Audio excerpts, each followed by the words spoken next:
Magandang araw mga kababayan. Ako po si Banat Bay at ito na nga pag-usapan natin ang mga may init na issue. Grabe ho ah. Grabe ho mga kababayan ha. Ang lupit na mga nangyayari ho sa ating lipunan ngayon at ang tindi ho ng nangyari kagabi sa Senado. Ay grabe ho at sobrang nahulog po sila sa patibong ni Senator Amy doon sa kanyang video. Ganyan ang bidyong maganda, 'di ba? Diyan talaga nahuhulog. Pero eto lang ha. Alam niyo mga kababayan, bakit natin ito nire-reactionan? Kasi napaka-importanting maunawaan natin 'to eh. Bakit? Yung mainstream media, tila iba ang pick up nila. Talagang ang mainstream media ang nagiging mouthpiece ng mga Duterte haters. Sila ang mouthpiece at nagpapalakas dito. Sa totoo lang ganito, ikikwento ko sa inyo ha. Ito kasing social media. Alam naman po natin talagang lahat dyan halos naniniwala na talagang matinding korupsyon na nangyayari, isang matinding katarantaduhan ng ginagawa ni Marcos at ang kanyang mga kasamahan. Alam naman natin yan. At yung mga nagmamalinis na mga senador at congressman, basyong-basyo o huling-huli sa social media. Pero bakit tila iba ang tono? Tila para bagang napaka quote-unquote mahina ang ingay pagdating sa ganyan. Alam niyo kung bakit? Ganito kasi yan. Alam mo, ang ginawa nila, itong bataan na mga bangag, wineponize nila yung mainstream media. Nagkasundo-sundo sila nitong mainstream media at itong mga pinklawan at itong dilawan na tara, lahat tayo, against tayo sa mga Duterte. Lahat tayo, ang atake natin, common denominator natin, banatan natin ang mga Duterte. Magsama-sama tayo. At syempre, di ba, nabanggit na nga rin doon, may mga mali-mali taho. At syempre, bilang ikaw, mainstream media, hawak ka ng mga oligark. Yung mga oligark ang merong interes sa inyo, di ba? Syempre, okay yan ah. Kikita na kami, tapos hindi pa maibabalik si Sara Duterte sa kapangyarihan. Hindi maibabalik ang mga Duterte. So ibig pong sabihin nun, tuloy-tuloy ang pagnanakaw at ligaya natin, di ba? Kasi sa totoo lang, yung kanilang sinasabing dignidad, kanilang sinasabing kaayusan, hindi naman totoo yan. Hindi naman totoong maayos ang Pilipinas sa kamay ng mga pulahan, sa kamay ng pinklawan, sa kamay ng dilaw. Wag ninyong kakalimutan. Kaya nga nanalo si Pangulong Duterte dahil ayaw na natin sa ugali ng mga dilaw. To the point nga, yung mga dilaw, nag-transform na sila into quote-unquote pig kasi alam nilang duming-dumi na ang tao sa mga dilaw. Pero same people, same shit, same lahat yan. Walang pinagkaiba yan. So, lahat yan, kunwari lang nagmamalinis, nagmamagaling, pero ang totoo, sila po yung mga dati nang na-involve din sa kung ano-anong korupsyon sa ating bayan. At nung nasa kamay nila ang bansang Pilipinas, huwag nyo kakalimutan, 2 dilaw na ang naging presidente. Wala naman nangyari. Walang pinagkaiba yan sa pinklawan. Pare-pareho lang yan. Same ideology ang meron sila. 'Di ba? Ano yun? Nagmamalinis, feeling sila lang ang tama, feeling sila lang ang may morality o banal-banalan. At etong mga Duterte, mga radikal to, walang kwenta ito. Yun ang kanilang lingwahe. At nagsama-sama sila niyan. Itong Marcos. Siyempre, ito namang mga Marcos, ayaw nilang maupo ang mga Duterte o si VP Sara Duterte dahil mabubuking ang lahat ng korupsyon na ginawa nila for 6 years. Actually, hindi pa nga 6 years. Kulang pa ng 2 taon pero booking na booking mo na yung korupsyon ginawa nila. At malalaman yan at mabubulgar yan at sigurado ko marami ang makukulong dyan dahil nga po sa korupsyon na ginawa nila. Pag naupo, etong si VP Sara Duterte, sure yan, maraming makukulong dyan. Kaya nagkasundo itong mga pulahan, dilawan, pinklawan, at syempre yung talagang Duterte haters ever since na mga NPA, nagkasundo-sundo sila. Lahat tayo, awayin natin ng mga Duterte. Lahat tayo, siraan si VP Sara Duterte. Lahat tayo, andun ang banat natin. Kita ninyo? Mantakin ninyo ito ha. Sabi ko nga pa, ulit-ulit ko ito sinasabi sa inyo eh. Mantakin nyo ba naman? Galit na galit sila kay Marcos, ang mainstream media. Ang pinklawan, galit na galit kay Marcos, lalong-lalo na ang dilawan. Di ba? Galit na galit yan kay Marcos. Pero bakit ngayon? Nagkakasundo sila sa isang sigaw. Ano yun? Pabagsakin si VP Sara Duterte. Pero dati magkakaawa yan. Mainstream media, galit na galit siya kay Marcos dati. Alala ninyo? O pero ngayon, ano? Ayan na. Magkakasundo sila. Ngayon, ito mga nangyayari, halimbawa ito eh. Ito yung parabagang, pangunang pagsasaayos ng ating bansa ay yung karoon ng palitan ng leadership sa Senate. Para bagang nagsisimula na doon. Yun yung parang pangitain nila. Naku po, ganito mangyayari pag nanalong presidente si VP Sara Duterte, katulad ng Senate ngayon sa pamamahala ni Senator Alan Cayetano, di ba? So ngayon, todong atake nila doon. Pansinin ninyo ha, napaka obvious na yung ginawang pag-atake ng NBI sa Senado. Sobrang obvious na yung pagsisinungaling ni Marcos na walang NBI. So obvious na yung pagsisinungaling ni Matibag na walang NBI, walang dalang barel, pero nakarinig kayo sa media na binabatikos yun? Nakarinig kayo sa media na sinabing fake news ka Matibag o fake news ka Marcos, sinabi mo walang NBI. Wala ka maririnig na ganun. Nakakabingi ang katahimikan ng mga mainstream media sa kasinungalingan ni Marcos at ng kanyang mga opisyal. Nakakabingi. Bakit? Kasi nga, kanila, ang plano lang nila at ang kanilang galit sa mga Duterte, yun ang namumuno sa kanilang puso. Yung galit na galit kami kay Duterte, tinanggalan kami ng prangkisa. Galit na galit. Kaya nga pagtatanungin, bakit ba talaga kayo galit kay Duterte? Pansinin ninyo ha, wala siguro makakapagsabi sa inyong nanunood ngayon na mas masarap ang buhay ng 6 na taon kay Marcos kesa kay Duterte. Walang makakapagsabi niyan. Alam nyo sa puso niyan, hindi nyo masasabihan na, ay, ang sarap ng buhay ngayon kaysa nung panahon ni Duterte. O, di ba? Lahat kayo. Kahit pinklawang ka, dilawang ka, NPA. Hindi, syempre, hindi masarap ang buhay ng NPA. Napapatay sila nun. Ngayon, masarap talaga ang buhay nila. Masarap lang ang buhay mo ngayon kung adik ka. Totoo. Masarap lang ang buhay mo ngayon kung adik ka at ang negosyo mo droga. Masarap lang ang buhay ngayon kung anak ka ng congressman dahil nepo babies ka. O di naman kaya anak ka ng kontraktor dahil meron kayong pang party-party o pang party drugs. Yan lang yung mga masasaya ngayon eh. Pero yung talagang mga may hirap, yung nasa middle class, ramdam ninyo. Ramdam ninyo lahat na sobrang hirap ng buhay ngayon kesa nung panahon ni Pangulong Duterte. In fairness pa ito, pandemya pa nun. Dumaan pa tayo sa matinding pandemya nun. And yet, mas mahirap ang buhay ngayon. Sabihin nung iba, may oil crisis tayo. Pero nakakalabas tayo. We can do something about it. Diba? Even if there is crisis in the entire world, international, we can do something about it. Why? We still have work. Diba? Nakakapagtrabaho tayo. Sabi, nakakadiskarte tayo sa buhay. Oh. Pero nung panahon ni Pangulong Duterte, walang diskarte sa buhay.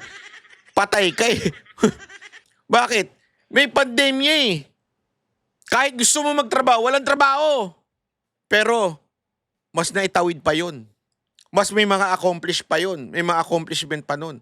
Paano nangyari yun? Di ba? So anong punto ko lang dito?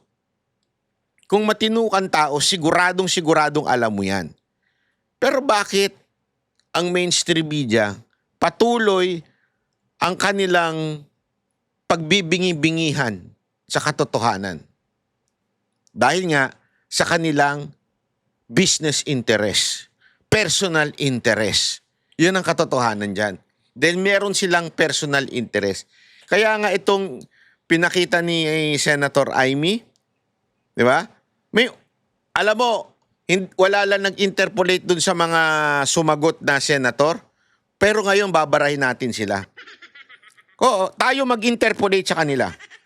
Kasi nungaligan yung sinasabi nila. Sasabihin nila, wala namang ebidensya, puro opinion, puro fake news. Anong walang ebidensya? Pinakita na nga eh. May video na nga eh. Ando na mismo yung mga komento. Paano naging walang ebidensya? May elements siyang pinakita doon. Paano naging walang ebidensya? Eto, papakita natin, ha? Kasi yan yung binibintang nila eh. Fake news yan, walang ebidensya. Meron! Personal and collective privilege. We recognize once again Senator Amy Marcos. Thank you very much. Magandang hapon po, Madam President, our Majority Leader, the ladies and gentlemen of the Senate. I rise today on a matter of personal and collective privilege to address a pressing issue of utmost national importance. For far too long, our Filipino people have been left uncertain, confused, deliberately kept in the dark regarding the true intentions behind the continuing and increasingly belligerent efforts to upend the new Senate leadership and, worse, to amend the Constitution. The Filipino people deserve clarity. The Filipino people deserve honesty, and above all, the Filipino people deserve at least the truth. Madam President, today I will not rely solely on my own words. I will present before this chamber a short video containing documentation, footage, and statements directly connected to the ongoing efforts toward term extension and charter change. With your permission, therefore, may we now direct the technical team to play the video. Nanginginig na si Soto dyan. Naku po, patay tayo. Nanginginig na si Soto dyan. Tsaka si Lacson. Presentation. Bakit nagpalit ng liderato sa Senado? May I be allowed to humbly move to declare all seats vacant, Mr. President? With 13 affirmative votes, 10 negative votes, and 1 abstention, the positions in all the positions in the Senate is hereby declared vacant.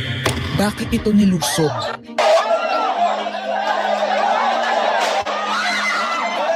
Bakit patuloy ang pananakot? Talagang garapalan, obvious na obvious, iniisa-isa ang majority. Bakit may panggigipit? Pinakakasuhan ng Ombudsman si Senator Rotante Marcoleta ng plunder at indirect bribery. Bakit may pambabaluktot ng kwento? Nililito nila ang publiko. Ang kainan ay naganap alas 4 ng hapon. Ayan, oh. Eto. Hindi to na point out. Alas 4 ng hapon to. Lagi kasing ginagamit ng mga Pinklawan, Dilawan at ni Lacson. Paano daw nagkaroon ng attack kung naka-smile sila dito? Alas 4 po itong picture na ito. Yung attack gabi pa.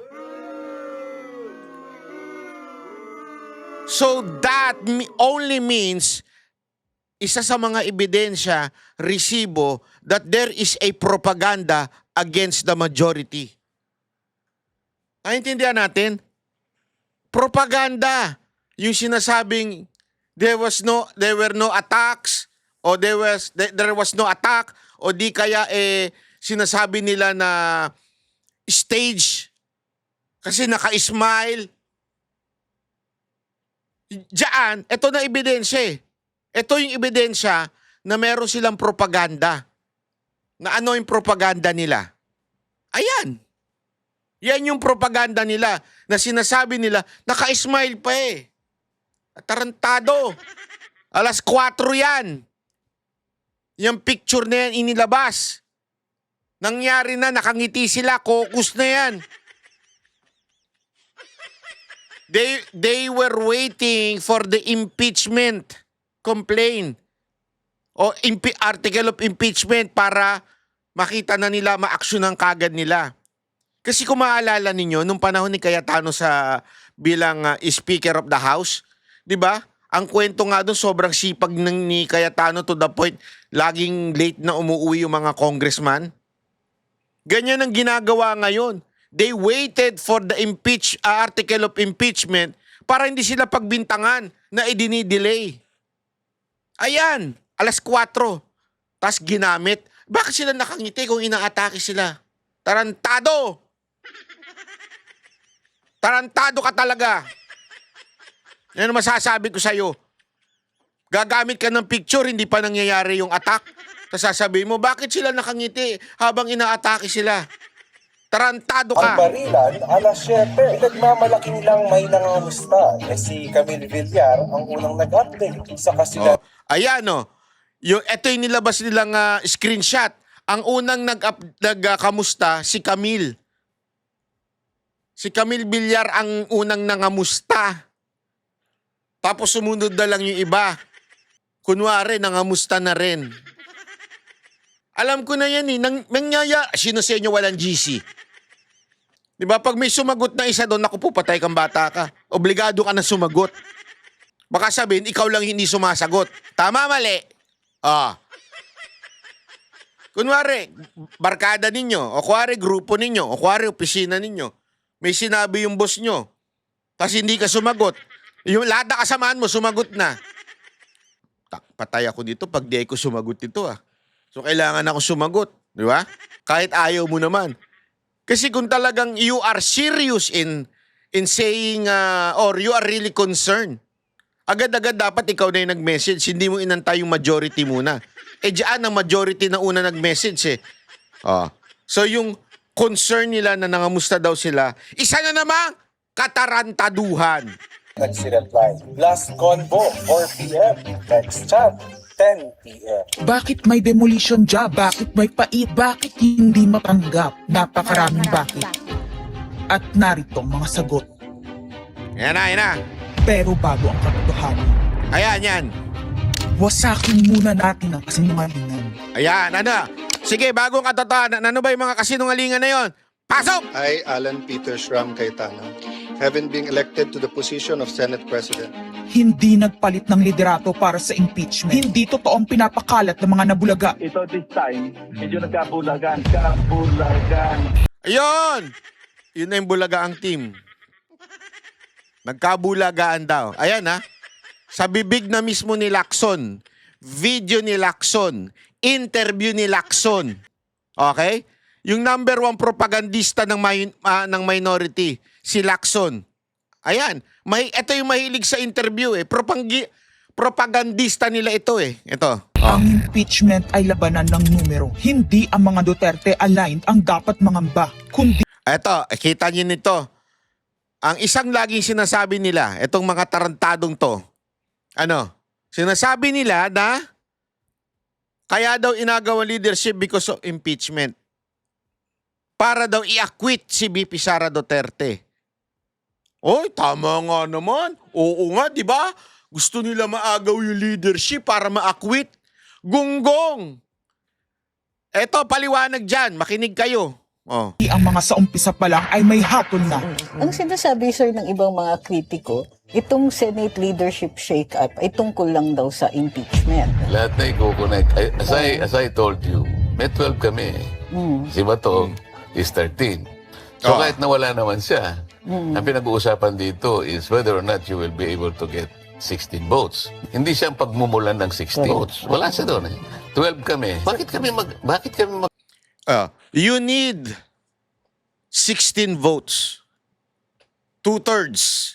16 votes para ma-impeach si VP Sara Duterte. Ilan ang majority ngayon na dating minority? 12 na sila. Si Bato dumagdag na lang. So, kung 12 sila, ilan yung quote-unquote gusto magpa-impeach? 12. Ilan ang kailangan para ma-impeach? 16. So sa madaling salita, hindi nila kailangan gumawa ng move para ma-acquit si VP Sara Duterte if they want. solid ang Duterte, quote-unquote Duterte block. Hindi sila makakabuo ng 16. Whether magpalit o hindi magpalit ng leadership. So isa na namang propaganda. Plus, eto pa ang plus. Oh. Plus, si Jinggoy, si JB, sinabi niya na, ilang beses lang sinabi, kinoment niya pa, ayaw niya sa impeachment. O hindi dagdag na yun. 12, sabihin, wala si Bato ha, imagine natin wala si Bato. Yung hindi pa nagkapalitan ng leadership. 12, dagdag si JB. Si Gatchalian, in-endorse ni BP Sara Duterte. So malamang sa malamang, kunwari lang yan, partial. Pero sa totoo lang, malamang sa malamang, hindi rin yan guilty. So, yung sinasabi nitong tarantadong to, hindi si Marcoleta, yung propagandista nila na sinasabing, kaya nagpalit na leadership para ma-acquit. Katarantaduhan yan. Hindi mo kailangan magpalit ng leadership. Kuku, may 12 na kami kung ang pinag-uusapan lang natin impeachment. Actually, 9 lang ang kailangan para ma-dismiss. Yes, 12 kami. So it's more than the required votes. But that's not the point. Ang ano kasi, pinipilit nilang i-connect doon. Kaya ako natatawa. Where is the connect? Ibig sabihin, that is another evidence of their propaganda. Di ba? Nakadalawa na tayo. May ebidensya, may video. Gusto pang ipa-inhibit ang mga tinatawag nilang Duterte-aligned senators.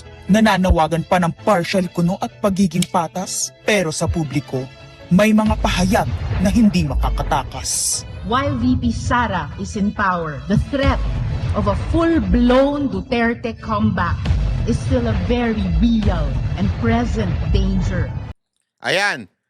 Galit na galit sila kasi, di ba, ang daming galit na galit, pati itong mga tarantadong mga bayarang media na to. Galit na galit yan eh. Hindi, boboto kayo kay Duterte kasi puro kayo maka-Duterte. Kaya kayo ay partial kayo o bias na kayo. Pero hindi nila tinitingnan yung salita ng salita sa kabila. Katulad nito si antivirus. Di ba, na paulit-ulit ng kinukundi na si BP Sara Duterte, wala pa nga yung trial. O yan, evidence na naman. Evidence na naman na talagang merong silang propaganda. Ito, guilty na kagad, hindi pa nagsisimula yung trial. Bakit ganito ang desperasyon? Bakit hindi maikubli ang gigil? No. Bakit natataranta ang lahat? I move to endorse to the Senate the resolution setting forth Ayan, bakit? articles of impeachment. Narito ang pagsisiwala. Noong April 22 sa Soler, nagkita Yan. si Tito Soto. Sa Soler pa talaga. Sosyal talaga kayo? Pera na naman ng taong bayan ginamit ninyo? Nako. Hindi, ako nagtatanong lang ako ha. Pera ba yan ng taong bayan? Yung pinangkain nyo na naman dyan? Sosyal! Sana sa Jollibee na lang. At House Speaker D para pag-usapan kung ano ang papakialaman sa 1987 Constitution habang nakaupo si Bongbong Marcos. Kasama ni House Speaker D ay si South Cotabato Congressman Ferdinand Hernandez. Kasama ni Soto ay ang dating Senate Secretary na si Mark Nako. Mendoza. Tingnan ninyo yung mga kasama. Tapos ano ang palusot ni Soto? Golf. Panas ang gusto nilang mode ng charter change. Muling isinusulong sa Kamara ang charter change o pag-amyenda sa konstitusyon. Kailan yon? Anong date yon? Booking sila doon eh. January 30. The articles of impeachment. Wait lang. Sorry. Yan na. Noong April 22 sa Soler, nagkita si Tito Soto at House Speaker D para pag-usapan kung ano ang papakialaman sa 1987 Constitution habang nakaupo si Bongbong Marcos. Kasama ni House Speaker D ay si South Cotabato Congressman Ferdinand Hernandez. Ayaw. Kasama ni Soto ay ang dating Senate Secretary na si Mark Mendoza. Ayun. CONAS ang gusto nilang mode ng charter Nako po. change. Muling isinusulong Ano ang sa CONAS? Ayan o, January 30 oh. January 30, muling sinusulong ni Soto. Ayan, si Soto. Okay? Balita yan. News yan. ang charter change o pag-amyenda sa konstitusyon sa pamamagitan ng Constitutional Convention. Is something big brewing inside government to claims of a possible no-election scenario. Ang pag-aamyenda ng konstitusyon sa pamamagitan ng Constituent Assembly. At para Ayan. makakuha ng suporta sa Senado at sa Kongreso, ito dapat ang mga nilalaman. Dapat ma-extend ang termino ng mga senador at congressmen na Ito yung laman. Ito yung laman nung CONAS. Bakit?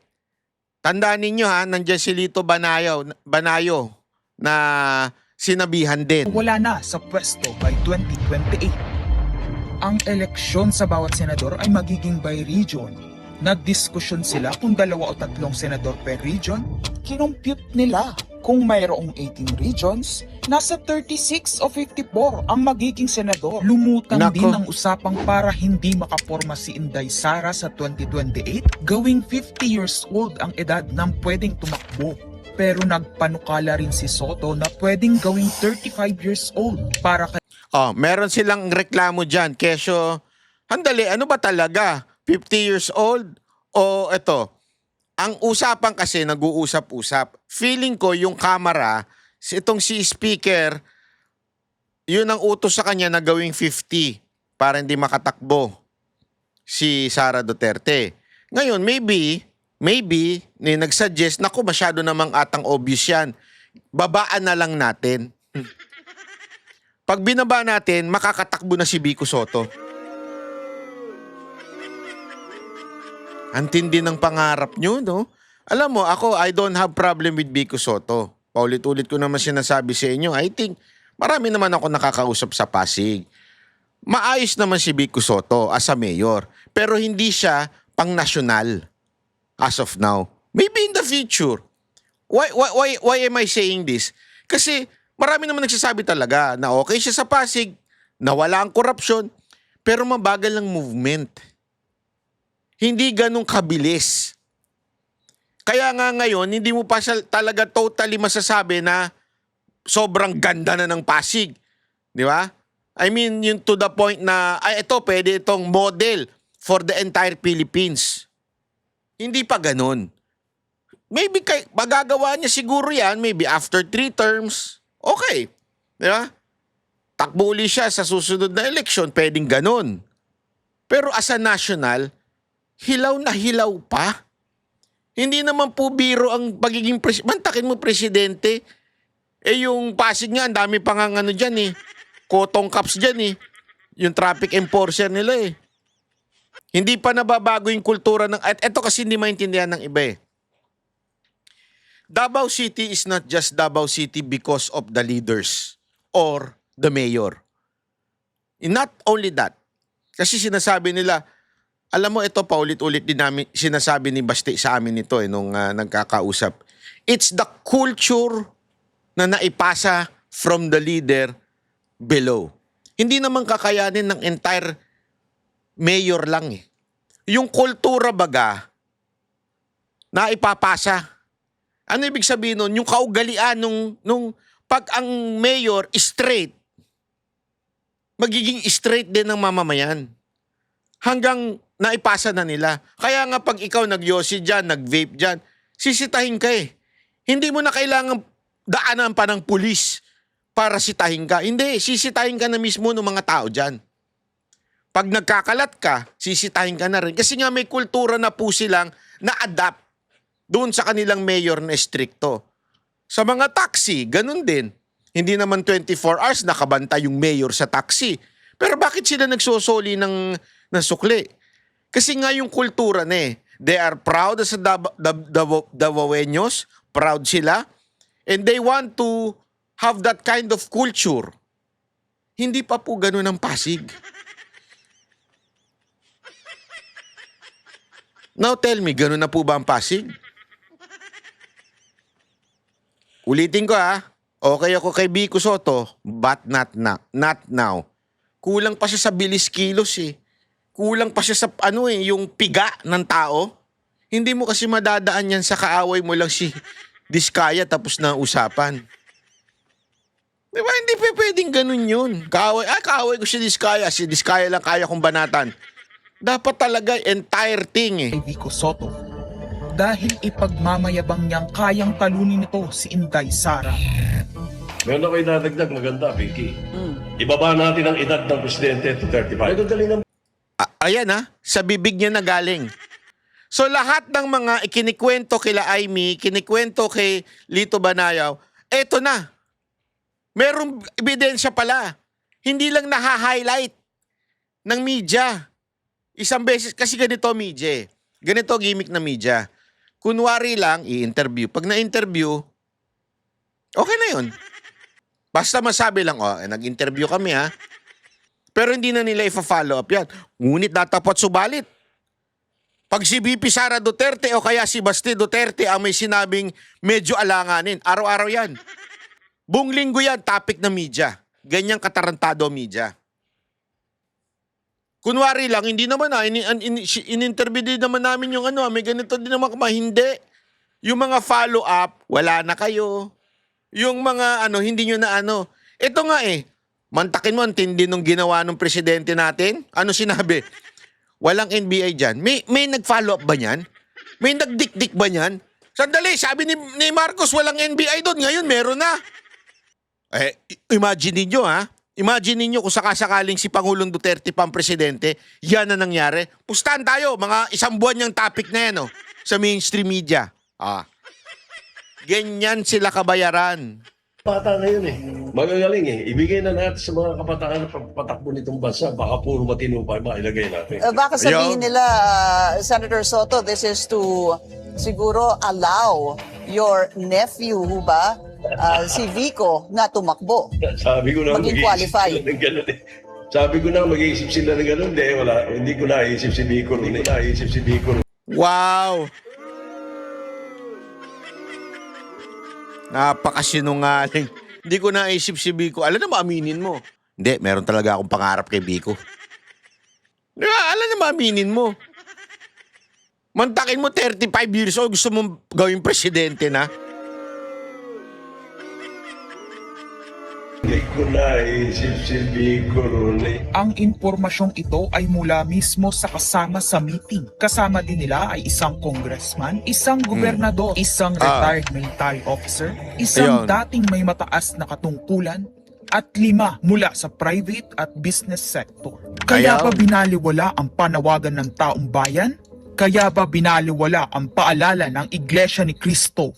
Hindi po nagbabago ang bilin ng Iglesia ni Cristo, Nelson, na ang Iglesia ni Cristo po ay tutol sa impeachment.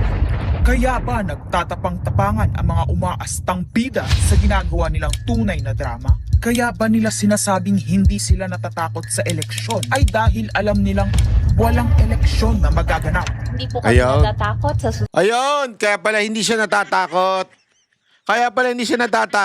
sunod na eleksyon. At ang boto sa impeachment ay refleksyon ng boto sa pagsira sa 1987 Constitution. Alam mo kung bakit? Ang CONAS kasi, sila-sila lang ang boboto. Etong mga mambabatas lang natin. So, solid, di ba, parang sinasabi dito, yung batayan na pag nangyari impeachment, ito yung batayan na to, ibig sabihin, okay, kaya natin manubrahin o kaya natin hawakan sa liig ang mga congressman at senador. Given yung Congress, di ba? Kitang-kita nyo naman kung gaano kabayas sa mga maleta na congressman natin di ba? Alam naman natin, kayang-kaya nila. Ang challenge talaga dito, tama yung paulit-ulit na sinasabi ni SP Cayetano, the last defense, ito pong Senado. Ito ang last hope natin, ladies and gentlemen. Kaya huwag tayong bibitaw dito sa pag-pressure sa ating mga senador na wag nilang bibitawan itong Brave 13. Maniwala ko kayo sa akin, kayong Brave 13, walang bibitaw sa inyo pag may bumitaw sa inyo. Lintik lang ang walang ganti ng taong bayan sa inyo. Manatili kayong Brave 13. At yung iba, sumali na. Kasi si Lito Lapid ata, sasali ata. Kasi kanina, hindi siya nag-motion eh. Hindi ko alam kung hindi niya naintindihan yung tanong ni Marcoleta. Pero kasi tinanong siya, ikaw ba? Pabor ka din ba sa motion ni Zubiri? Yung motion ni Zubiri, ibasura yung video. I-delete yung video. Oh, yun yung motion ni Zubiri. Nung tinanong ni Marcoleta, ikaw, majority ka, di ba? Ano, okay ka ba sa motion ni... Pero hindi ganito yung pagtanong niya. Okay ka ba na i-delete na yung video ni Amy? Hindi. Sa inyo ko. Ayos ka Lito Lapid, ano? Ang karamihan sa mga pagbabago sa saligang batas, lalo na sa usaping ekonomiya. Ngunit kung papakialaman ng iilan ang konstitusyon para maghari-harian at para sa pansariling kapakinabangan, makapwesto ng matagal o mailuklok ang kamag-anak, humanda kayo sa galit ng bayan. Yan. Ang pagpapalit ng liderato sa Senado ay hindi kakaiba. Ito ay nakabase sa prioridad at gusto ng mga senador. Bumabahana ng ebidensya laban kina Bongbong Marcos, Liza Marcos, Sandro Marcos at Marvin Romualdez. Kailangan ng may bayag sa Blue Ribbon Committee. Ipinangako na. Grabe naman, Senator Amy. Kaya pala nasaktan eh. Kaya naman pala nasaktan si Lacson, kailangan daw na may bayag. Hindi pipi Kailangan may bayag daw ang namumuno sa Blue Ribbon. Naalala ko tuloy yung isang TikTok na blind item. Sino kaya yun, ano? Meron daw dating sa TikTok to sa TikTok. Napanood ko, kaibigan daw niya. Retired na general na daw. Nagiinuman sila. Etong retired general to, ganito umupo yan, ganyan. Matipuno daw. Kwento no, may matipuno. Tapos talagang ayos na ayos yung table. Sino kaya yung ayos na ayos ang table? Na dating general, ngayon opisyal na. Sino kaya yun? Ganyan daw, ganyan. Pero pagkatasa ng inuman, gustong-gustong inaano yung nipple. Nako po, ng lalaki. Kadiri. Lalaki at saka yung lalaki. Gusto niya yan, inaano niya. Nako, sino yun? Napanood niyo yung sa TikTok? Yung blind item na yon, matipino daw ito, lalaking to eh. Pero gustong-gusto niya na ginaganon ng lalaki yung kanyang ano, tapos talagang, gumaganon-ganon pa. Pambihirang buhay, o kadiri na mundo ngayon. Talaga nga naman, maguguna. Sa mga korap na mambabatas ang perang malilikom sa 2027. 2028 national budget dapat pigilan. 2028. Alam natin, that's the election budget. And it was assured to the congressmen, this will also be the CONAS budget. Nagiging isa ng malaking sindikato ang pamahalaan. Sinusuportahan ito ng mga dating kalaban, mga tinulungang manalo noong nakaraang eleksyon, mga may galit sa nagdaang administrasyon. Lahat sila kasama ng pinakamalaking troll farms at ilang bahagi ng mainstream media. Ay nadali ka pa si Estrella na.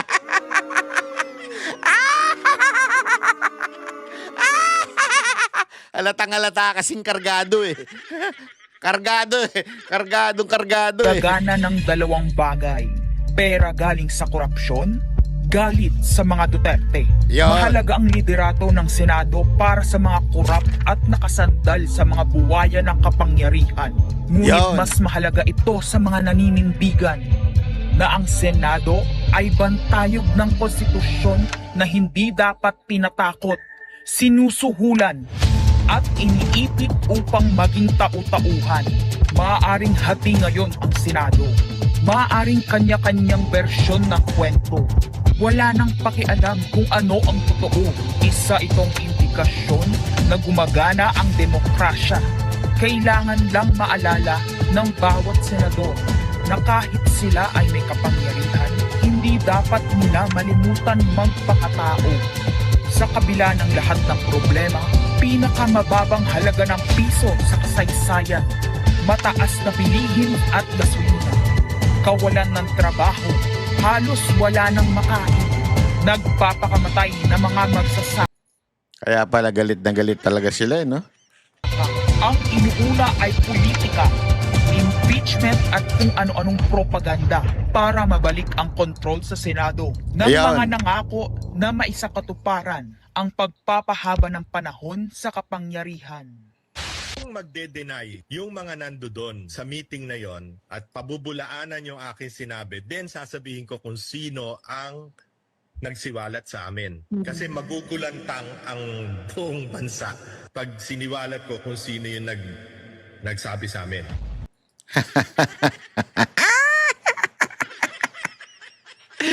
Hindi niya muna kailangan isiwalat. Inamin na niya.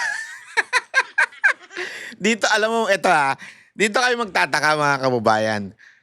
Halos lahat ng minority nagsalita. Although di na natin i-play yung iba kasi wala naman ng sense iba na i-play pa eh. Halos lahat ng senador na minority nagsalita. Di ba? Galit na galit. Gustong manakit. Na pinangungunahan ni Subiri. Mamaya i-play natin yung kay Subiri kasi galit na galit yung mama. Pero eto meron ba kayong nakita doon sa video ni Senator Amy na pinagbintangan niya yung ibang mga senador? Wala. Ang sinasabi lang niya yung leader ng Senado at ang gustong magbago ng konstitusyon. Na tutukuyin niya nga dito si Marcos yung kapatid niya Wala siyang sinabi dito na yung iba. Hindi ko maintindihan bakit yung iba ang defensive. Hindi naman niya sinasabing ang nagpaplano nito ay yung entire minority senators. Wala siya sinabing ganun. Ito'y pinag-usapan lamang ni Soto at nung Speaker of the House. O sino pa ba may utos doon? Ito yung ito yung Senate President pa si Soto. Sige, tuloy mo. Impeachment, no elections, term extension. Ito ang inaatupag ng ilang mambabatas na nagiging mambubutas ng sikmura ng taong bayan. Iyon. Inuuna ito kesa gutom, trabaho, kalusugan, kabuhayan. Gusto nilang pahabain ang paghihirap ng Pilipino. Gusto ata nilang gumapang ang bayan sa dusa, gaya ng paggapang ng mga buhaya sa kaban ng bayan at konstitusyon. Ginoong Pangulo, Ginang Pangulo, hindi ko inaakalang aabot sa punto ng buhay ko na ako, isang Marcos, magtatanggol ng 1987 Constitution, isang saligang batas na isinulat laban sa aming pamilya. Pero sa huling pagbisita ko sa libingan ng mga bayani sa puntod ng aking ama, pinaalala ako ng mga katagang nakasulat sa kanyang himlayan, Pilipino. At bilang Pilipino, bilang isang lingkod bayan, bilang isang kaisa-isang anak ni Ferdinand Marcos na may lakas ng loob na tumindig para sa ating bansa, dapat protektahan natin ang saligang batas ng Pilipinas. Nitong mga nakaraang linggo, hindi lang ako basta Pilipino, hindi lang ako basta senador. Naging reporter pa at vlogger dahil walang mag-cover sa totoong nangyayari. Pero napakaraming nagko-cover up sa mga korap na politiko.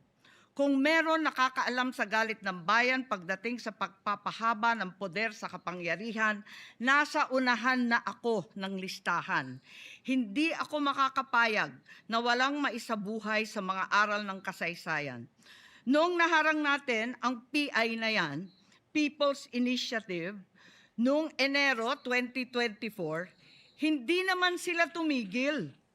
Noong 12 ng Agosto 2025, unang inihayag ni Bongbong Marcos ng ating Pangulo na hindi niya tututulan ang isang Constitutional Convention o CONCON upang ayusin umano ang mga butas sa saligang batas, kasunod ng pahiwatig ng Kongreso na sumusuporta nito.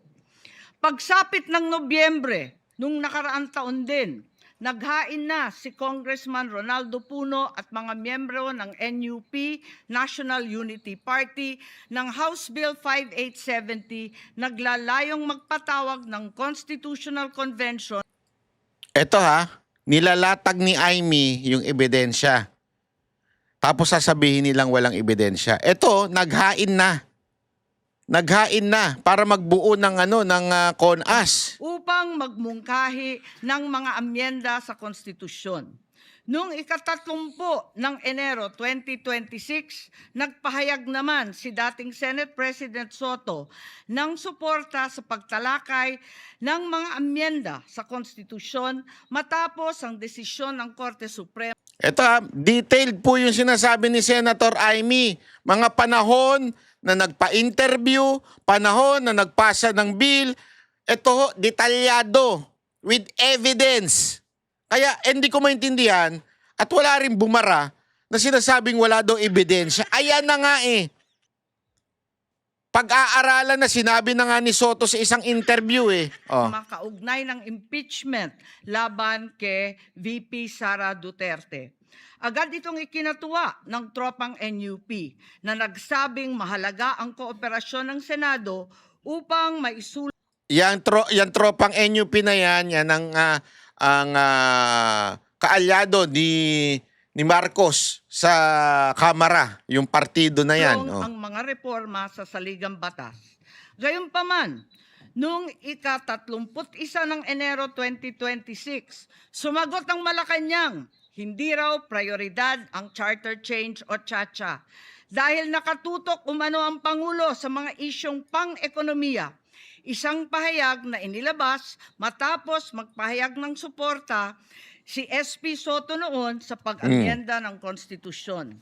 Sa gitna ng debateng ito, naghain noong ika-7 ng Pebrero 2026 yung dating ARTA Rabindranath Kilala ng isang radikal na panukala, buwagin ang Senado, pati na rin ang Kongreso at lahat ng lokal na sanggunian, paltan ng isang National Legislative Assembly, maari umano makatipid ng hanggang 1 trilyong taon-taon. Nung nakaraang buwan, formal din hinikayat ni Congressman Puno at ng NUP ang liderato ng Kamara na simulan ng pakikipag-usap sa Senado hinggil sa charter change sa pamamagitan ng Constitutional Convention. Ginamit pa nila ang pagiging bukas ni SP Soto sa constitutional amendments bilang oportunidad para sa koordinasyon ng dalawang kapulungan. Sa huli, noong ika-14 ng Mayo 2026, mariing itinanggi ng Malacanang ang akusasyon ni Senate President Alan Peter Cayetano na sinusubukan ng palasyo pahinain ang Senado. Binigyan diin ng palasyo na hindi pinag-uusapan ng CHA at inulit ang pananaw ng Pangulo na hindi ang pag-amyenda ng saligang batas ang sagot sa kasalukuyang problema ng bansa. Ngunit hindi ito ang nangyayari sa labas ng palasyo. Ang Noel at term extension ay buhay na buhay sa mga patay na patay sa kapangyarihan. Pagkat sa kasalukuyang ika-20, ika-20 Kongreso, maraming panukalang naglalayong baguhin ang konstitusyon. Mula sa House Bill 368 ni Congressman Abante na nagsusulong ng CONCON hanggang sa resolution of both houses number 1 ni Congressman Garbin.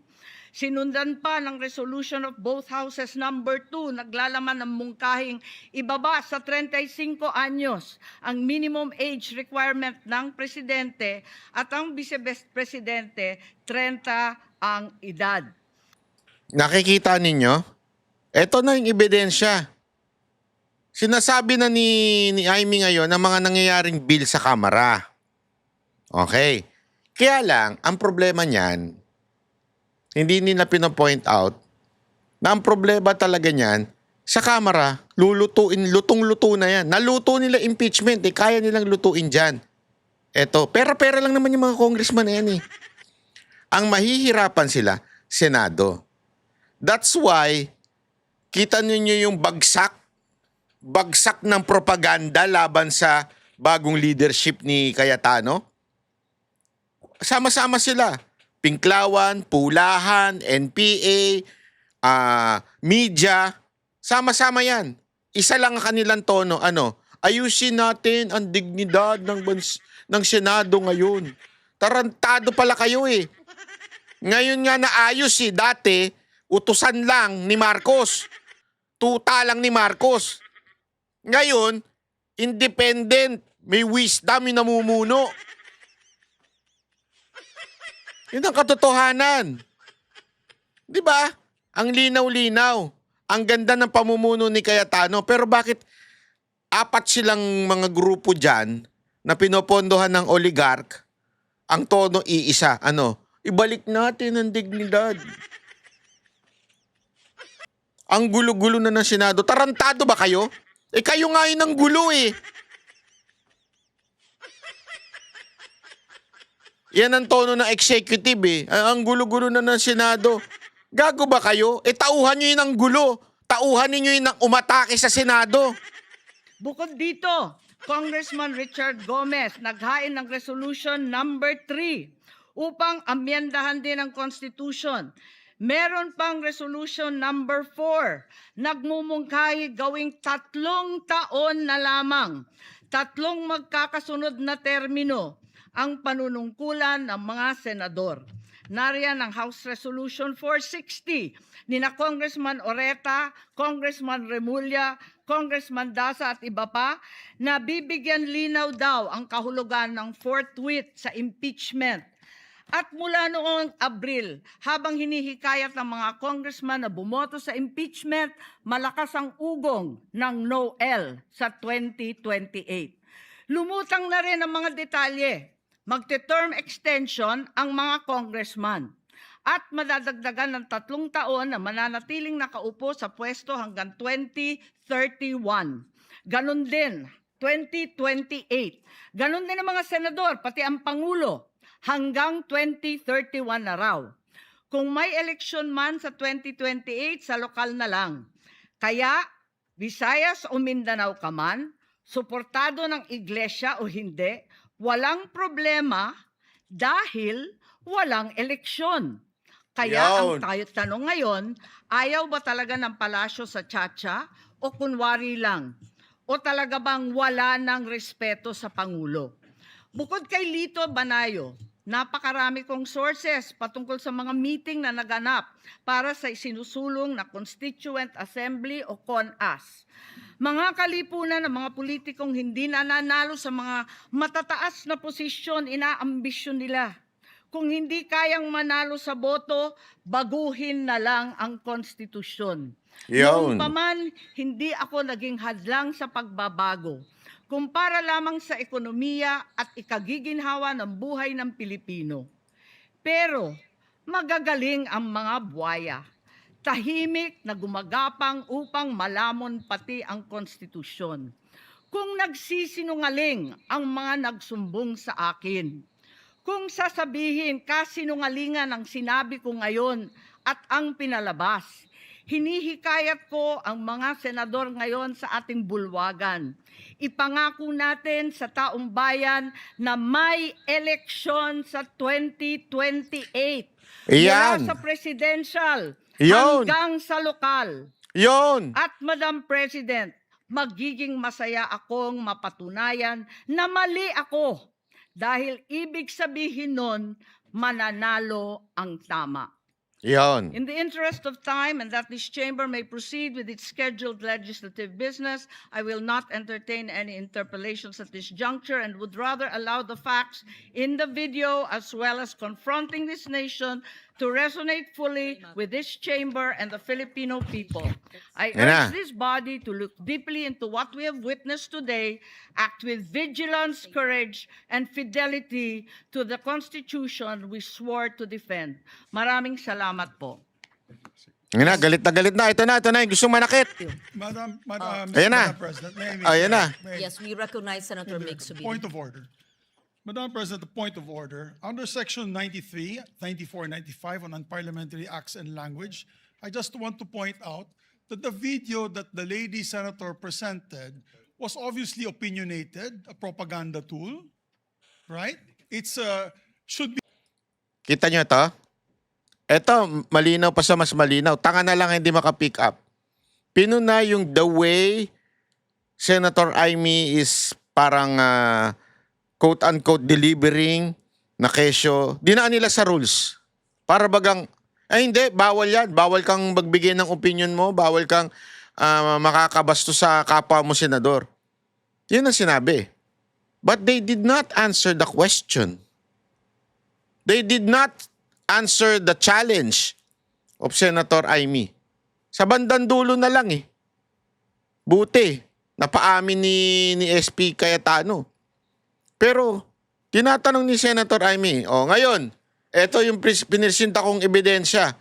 Sige, sabihin natin ngayon na may eleksyon sa 2028. Yun lang eh.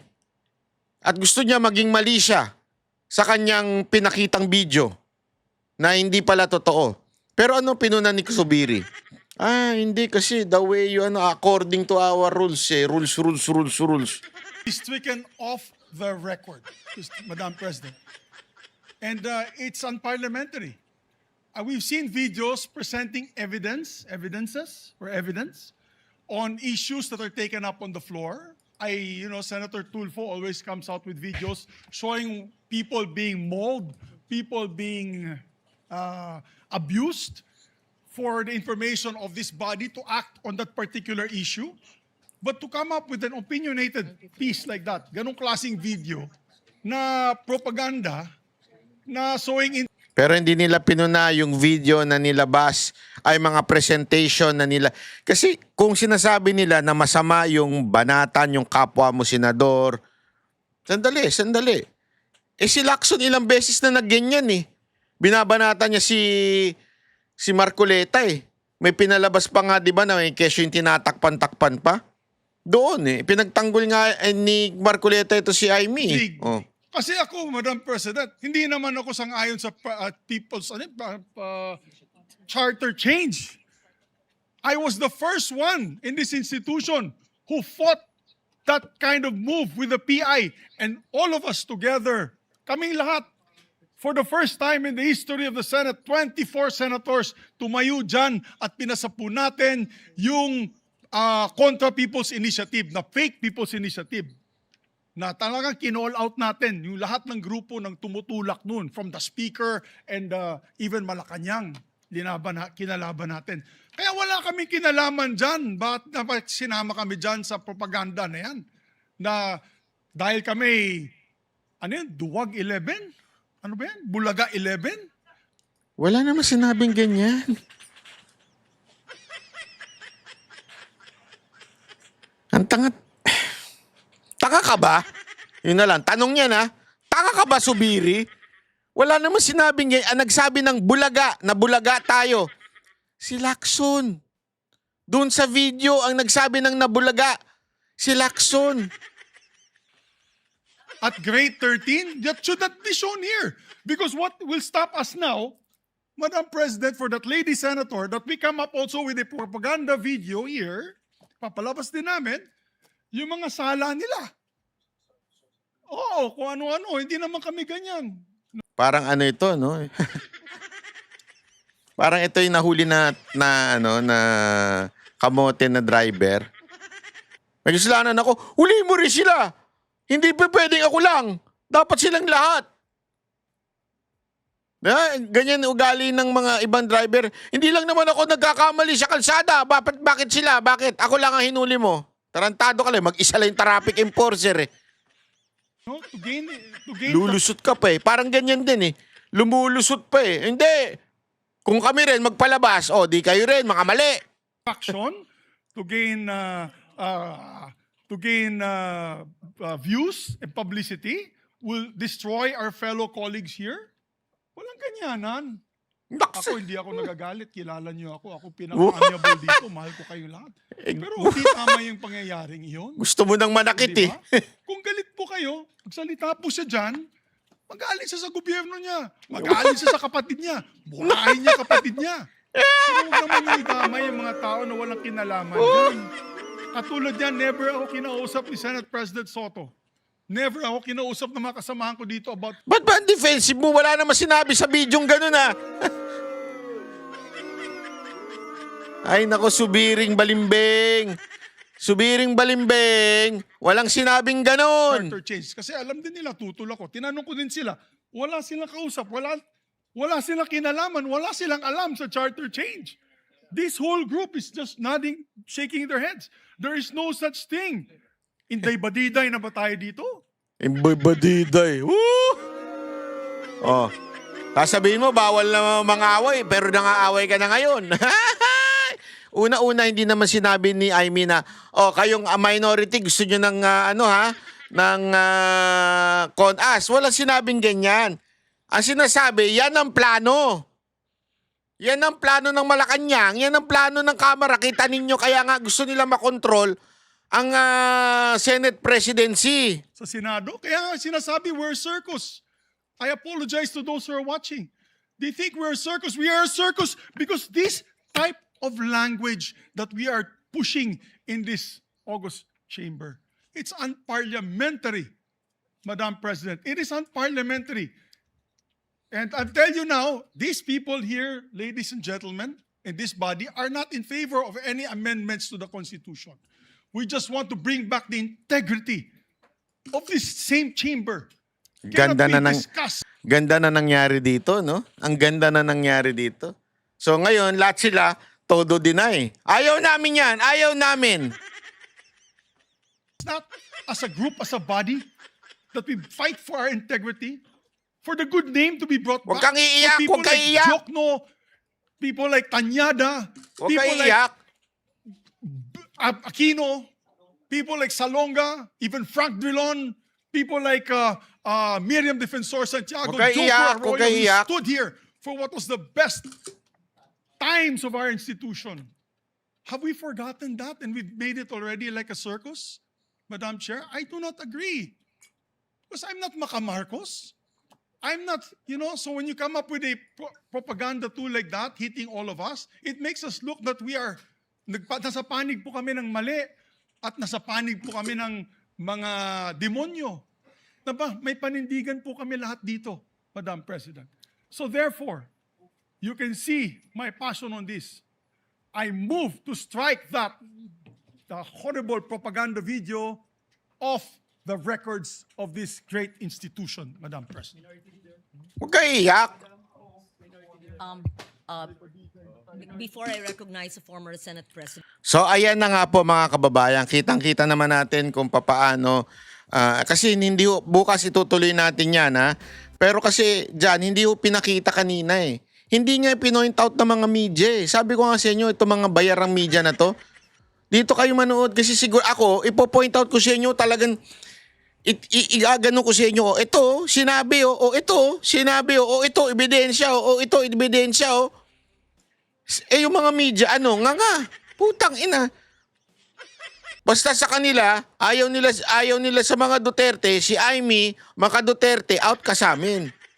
Pero yung kapatid mo, yes, higupin namin ng puwet niyan. Sa kapatid mo, basta ikaw, wag na kasi Duterte ka. Obvious na obvious Anyway, mga kababayan, i-share nyo ito kasi para maunawaan na iba na sinasabi nila, ginawa lang daw propaganda ni Aimee yung video na yun, parang marites, may ebidensya siyang pinresinta. Itinuloy niya pa after the video. Marami siyang pinresinta dyan. Tapos sasabihin walang ebidensya. Kalokohan kayo. Ang importante dito, nabuking ang mga senador. Nabuking ni Senator Aimee. Yun ay palakpakan. At dahil doon, nag-iyakan ang mga senador. Yun, na matindi. Palakpakan. O mga kababayan, paano? Hanggang dito na lang po muna tayo. Bukas uli O i-share nyo ito. Importante. Tsaka mag-subscribe po kayo. Ako po si Banat Bay. Mabuhay ang bansang Pilipinas.